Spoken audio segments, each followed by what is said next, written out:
ಆಗಿ ಆಯೋಜಿಸಿದಂಥ ಈ ಪತ್ರಿಕೆಗೋಷ್ಠಿಗೆ ಬಂದಂಥ ತಮಗೆಲ್ಲರಿಗೂ ಕೂಡ ಧನ್ಯವಾದಗಳನ್ನು ಹೇಳಲಿಕ್ಕೆ ಬಯಸ್ತೇನೆ. ಜೋರಾಗಲ್ಲ, ಸುಸ್ತಾಗಿದೆ. ನಮಗೆಲ್ಲರಿಗೂ ಕೂಡ ಧನ್ಯವಾದಗಳು. ನಿನ್ನೆ ನಡೆದಂಥ ಒಂದು ಘಟನೆ ಏನಿದೆ ಅದನ್ನು ಈಗಾಗಲೇ ನಾನು, ನಮ್ಮ ಸ್ನೇಹಿತರು, ಮಡಿಕೇರಿಯ ಶಾಸಕರು ಮಂಥರವರು ಮತ್ತು ಪಕ್ಷದವರು ಎಲ್ಲರೂ ಕೂಡ ವಿಷಾದವನ್ನು ವ್ಯಕ್ತಪಡಿಸಿದ್ದೇವೆ, ಸಂತಾಪವನ್ನು ಸೂಚಿಸಿದ್ದೇವೆ. ಬಹುಶಃ ಇವತ್ತು ಕೊಡಗಿನಲ್ಲಿ BJP ಅವರು ನಿರ್ಮಾಣ ಮಾಡಿರುವಂಥ ವಾತಾವರಣ ಇರಲಿಲ್ಲ ಅಂದರೆ ನಾವಿಬ್ಬರು ಕೂಡ ಅವರ ಮನೆಯಲ್ಲಿ ಅವರ ಕುಟುಂಬಸ್ಥರ ಜೊತೆಗೆ ಅವರ ಅಂತ್ಯಕ್ರಿಯೆಯಲ್ಲಿ ಭಾಗವಹಿಸಿ ಅವರಿಗೆ ಶಕ್ತಿಯನ್ನು ತುಂಬುವಂಥ ಕೆಲಸವನ್ನು ಮಾಡ್ತೇವೆ.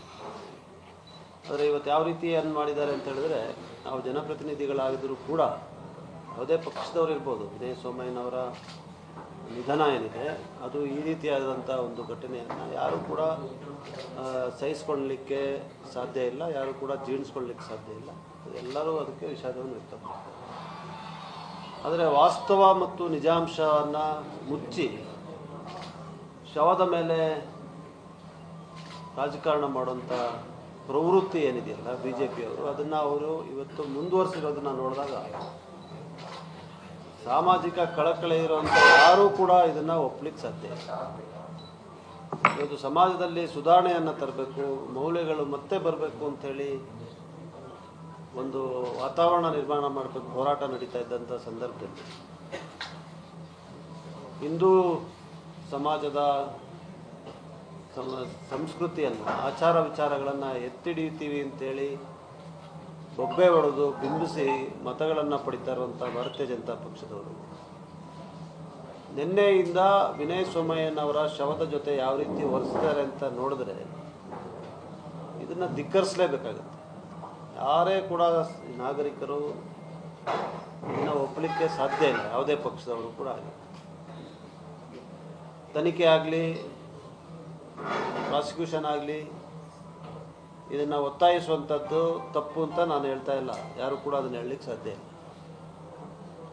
ಆದರೆ ನಾನು ಶವವನ್ನು ಎತ್ತಲಿಕ್ಕೆ ಬಿಡೋದಿಲ್ಲ ಅಂತ ನಿನ್ನೆ ಬೆಂಗಳೂರಿನಿಂದ ಶುರು ಮಾಡಿದ್ದಾರೆ. ನಿನ್ನೆ ಪೊಲೀಸ್ ಇಲಾಖೆಯವರು BJP ಅವರ ಒತ್ತಡದಿಂದ ಹೊರಬರಲಿಕ್ಕೆ ಭಾಳ ಸಾಹಸವನ್ನು ಮಾಡಿದ್ದಾರೆ. ಅಲ್ಲಿ ಶವದ ಪೋಸ್ಟ್ ಮಾರ್ಟಮ್ ಆದ ನಂತರ ಅದನ್ನು ಅಲ್ಲಿಂದ ತೆಗಿಲಿಕ್ಕೆ ಬಿಡಲಿಲ್ಲ. ಕೊನೆಯದಾಗಿ ಎಲ್ಲ ಮಾಧ್ಯಮದವರು TV ಮುಂದೆ ಬೊಬ್ಬೆ ಹೊಡೆದು ತಮ್ಮ ನಾಟಕ ಎಲ್ಲ ಮುಗಿದ ನಂತರ ಶವವನ್ನು ಅವರ ವಿನಯ್ ಸೋಮಯ್ಯನವರ ಊರಿಗೆ ತರಬೇಕಾದಂಥ ಸಂದರ್ಭದಲ್ಲಿ ಒಬ್ಬ ಕೂಡ ಅದರ ಜೊತೆ ಇರಲಿಲ್ಲ. ಎಲ್ಲ ಬೊಬ್ಬೆ ಹೊಡೆದವರು, ಇವರೆಲ್ಲ ನಾಟಕ ಮಾಡಿದವರೆಲ್ಲ ತಮ್ಮ ಮನೆಯಲ್ಲಿ ಹೋಗಿ ತಮ್ಮ ಕುಟುಂಬಸ್ಥರ ಜೊತೆ ಆರಾಮಾಗಿ ನಿದ್ರೆಯನ್ನು ಮಾಡಿದರು. ವಿನಯ್ ಸೋಮಯ್ಯನವರ ಕುಟುಂಬಸ್ಥರು ಶವಕ್ಕೋಸ್ಕರ ಮತ್ತು ಅಂತ್ಯಕ್ರಿಯೆ ಮಾಡಲಿಕ್ಕೋಸ್ಕರ ಅವರು ನೋವನ್ನು ಅನುಭವಿಸ್ತಾ ಇದ್ದರೆ ಆ ಶವದ ಜೊತೆಗೆ ಒಬ್ಬರು ಯಾರೂ ಕೂಡ ಪ್ರಯಾಣವನ್ನು ಕೂಡ ಮಾಡಲಿಲ್ಲ.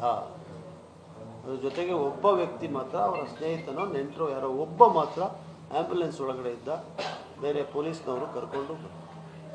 ಇದು ವಾಸ್ತವ, ಇದು ಜನರು ಅರ್ಥ ಮಾಡ್ಕೋಬೇಕು ಅಂತ ನಾನು ಈ ಮಾತನ್ನು ಹೇಳ್ತಾ ಇದ್ದೀನಿ. ಇವರೆಲ್ಲ ಹೋದ್ರು ಇರೋರ ಮನೆಗೆ. ಬೆಳಿಗ್ಗೆ ಸೋಮಾರಪೇಟೆಯಲ್ಲಿ ಆತನ ಊರು, ಅಲ್ಲಿ ಅವನ ಕುಟುಂಬಸ್ಥರಿದ್ದಾರೆ, ಅಲ್ಲಿ ಅವರ ಸ್ನೇಹಿತರಿದ್ದಾರೆ, ಅಲ್ಲಿ ನಿಜವಾಗಿಯೂ ಶೋಕವನ್ನು ಆಚರಣೆ ಮಾಡ್ತಾ ಇದ್ದವರು, ಒಬ್ಬ ಯುವಕನನ್ನು ಕಳ್ಕೊಂಡು ನೋವನ್ನು ಅನುಭವಿಸ್ತಾ ಇರುವಂಥವರು ಅಲ್ಲಿ ವಾಸ ಇದ್ದಾರೆ. ಅಲ್ಲಿಗೆ ಹೋಗ್ಲಿಕ್ಕೆ ಬಿಡಲಿಲ್ಲ. ಇವತ್ತು ಬಹಿರಂಗವಾಗಿ ನಾವು ಶವ ಅಂತಿಮ ಸಂಸ್ಕಾರ ಮಾಡಲಿಕ್ಕೆ ಬಿಡೋದಿಲ್ಲ, ಶವವನ್ನಿಟ್ಟು ಪ್ರತಿಭಟನೆ ಮಾಡ್ತೀವಿ ಅಂತೇಳಿ ಮಾತನ್ನು ಬಹಿರಂಗವಾಗಿ ಆಡುವಂಥ ಒಂದು ಸಮಾಜದಲ್ಲಿ ವಾತಾವರಣ ನಿರ್ಮಾಣ ಮಾಡಿದ್ದಾರೆ ಇವರು ಅಂತ ಹೇಳಿದ್ರೆ ಇನ್ನು ಹೇಗೆ ಒಪ್ಲಿಕ್ಕೆ ಸಾಧ್ಯ ಆಗ್ತದೆ? ಇವತ್ತು ಮುಖ್ಯಮಂತ್ರಿಗಳಾಗಲಿ, ಗೃಹ ಸಚಿವರಾಗಲಿ ಎಲ್ಲರೂ ಕೂಡ ತನಿಖೆ ಆಗಲಿ ಅಂತಲೇ ಹೇಳಿದ್ದಾರೆ. ಆದರೆ ಇವರು ತನಿಖೆ ಬೇಡ, ಇವ್ರಿಗೆ ರಾಜಕಾರಣ ಬೇಕು.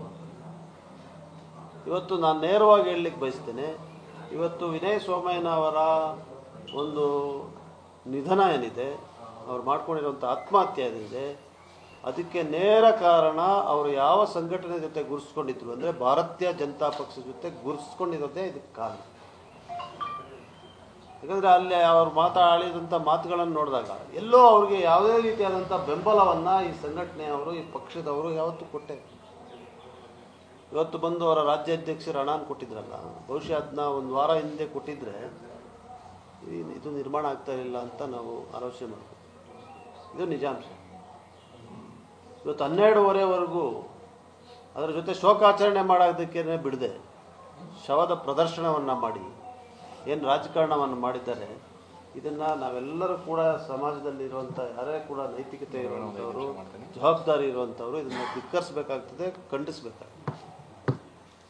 ಮತ್ತು ವಾಸ್ತವದಿಂದ ಎಷ್ಟು ಯಾವ ರೀತಿಯಾಗಿ ಭಾವನೆಗಳನ್ನು ಕೆರಳಿಸಿ ಇವರು ಜನರನ್ನ ತಗೊಂಡು ಹೋಗ್ತಾರೆ ಅಂತ ಹೇಳೋದಕ್ಕೆ ಇದೊಂದು ಉದಾಹರಣೆ. ವಾಸ್ತವ ಏನು ಅಂತ ಹೇಳಿದರೆ, ತೆನ್ನೀರ ಮೈನಾ ಹೋಗಿ ಒಂದು ದೂರನ್ನು ಕೊಟ್ಟಿದ್ದಾರೆ. ದೂರನ್ನ ಕೊಡೋದು ತಪ್ಪ? ಯಾವ್ದಾರೆ ಕಾನೂನು ಬಾಹಿರ ಆದಂಥ ಚಟುವಟಿಕೆಯಲ್ಲಿ ಅವರು ಪಾತ್ರರಾಗಿ ವಿನಯ್ ಸೋಮೇನವ್ರಿಗೆ ಬೆದರಿಕೆಯನ್ನು ಹಾಕಿದ್ರು ಅಥವಾ ಏನಾದ್ರು ಧಮಕಿ ಹಾಕಿದ್ರನೋ ಅಥವಾ ಗೂಂಡಾಗಳನ್ನು ಕಳಿಸಿದ್ರನೋ ನನಗೆ ಅರ್ಥ ಆಗುತ್ತೆ. ಆತ ಏನಂತ ದೂರನ್ನು ಕೊಟ್ಟಿದ್ದಾನೆ ಅಂತ ಹೇಳಿದ್ರೆ, ನನ್ನ ಭಾವನೆಗಳಿಗೆ ಧಕ್ಕೆ ಆಗಿದೆ, ಯಾವುದೋ ಒಂದು ಸಾಮಾಜಿಕ ಜಾಲತಾಣದಲ್ಲಿ ಅವ್ರು ಹಾಕಿರುವಂಥ ಒಂದು ಪೋಸ್ಟನ್ನು. ನಾನು ಅದನ್ನು ಸಮರ್ಥಿಸ್ಕೊಳ್ತಾ ಇಲ್ಲ. ನಾವು ಜನಪ್ರತಿನಿಧಿಗಳಾಗಿ ಕೆಲವೊಮ್ಮೆ ಟೀಕೆ ಮಿತಿ ಮೀರಿದಾಗ ಕೂಡ ಸಹಿಸ್ಕೋಬೇಕಾಗುತ್ತೆ. ಆದರೆ ಅದು ಆತನು ಬಿಟ್ಟಂಥದ್ದು, ಅವನು ಸ್ವತಂತ್ರ ಬಿಟ್ಟಂಥದ್ದು. ಯಾವತ್ತೂ ಕೂಡ ನಾನು ಭಾಳ ಸ್ಪಷ್ಟವಾಗಿ ನಿನ್ನೆಯಿಂದ ಕೂಡ ಹೇಳ್ತಾ ಇದ್ದೀನಿ, ತೆನ್ನೀರ ಮೈನಾ ನನ್ನ ಹತ್ರ ಒಂದು ದಿವಸ ಕೂಡ ಇದ್ರ ಬಗ್ಗೆ ಚರ್ಚೆ ಮಾಡಿಲ್ಲ. ನಾನು ದೂರನ್ನು ಕೊಡ್ತಾ ಇದ್ದೀನಿ ಅಂತ ಕೂಡ ಹೇಳಲಿಲ್ಲ. ದೂರನ್ನು ಕೊಟ್ಟ ಸಂದರ್ಭದಲ್ಲಿ ಪೊಲೀಸ್ನವರು ಅದನ್ನ ದಾಖಲಿಸಲಿಲ್ಲ. ಬಹುಶಃ ಅದು ನಾನ್ ಕಾಗ್ನೈಸಬಲ್ ಅಫೆನ್ಸಾ ಏನೋ ಆ ಥರ ಅಂತೇಳಿ ದಾಖಲಿಸಲಿಲ್ಲ. ನಂತರ ಕೋರ್ಟ್ನ ಮೊರೆ ಹೋಗಿ ಪರ್ಮಿಷನ್ ತೊಗೊಂಡೆ, ಏನೋ ಈ ರೀತಿಯಾಗಿ ನನಗೆ ಸಂಪೂರ್ಣ ಮಾಹಿತಿ ಇಲ್ಲ, ಈ ರೀತಿಯಾಗಿ ಒಂದು ಕೋರ್ಟ್ನ ಸೂಚನೆ ಮೇಲೆ ಇದು ದಾಖಲಾಗಿರುತ್ತದೆ.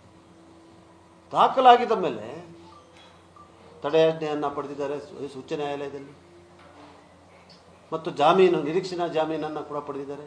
ನಿರೀಕ್ಷಣಾ ಜಾಮೀನು ಪಡೆದಾಗ ನೀವು ಹೋಗಿ ಪೊಲೀಸ್ ಅವರ ಜೊತೆಗೆ ಸಹಕರಿಸಬೇಕು, ಪೊಲೀಸ್ ಸ್ಟೇಷನ್ಗೆ ಹೋಗಿ ಜಾಮೀನನ್ನು ಪಡ್ಕೋಬೇಕು 15 ದಿವಸದಲ್ಲೋ 30 ದಿವಸದಲ್ಲೋ ಅಂತ ಹೇಳುವಂಥ ಸಾಧಾರಣವಾಗಿ ಕಂಡೀಷನ್ಸ್ ಹಾಕಿರ್ತಾರೆ, ಬೇಲ್ ಕಂಡೀಷನ್ಸ್. ತಡೆಯಾಜ್ಞೆ ಆಗಿರೋದ್ರಿಂದ ಒಂದು ಕ್ಷಣ ಕೂಡ ಈ ಪ್ರಕರಣದಲ್ಲಿ ವಿನಯ್ ಸೋಮೇನ್ ಅವರು ಪೊಲೀಸ್ ಠಾಣೆಗೆ ಹೋಗಿಲ್ಲ.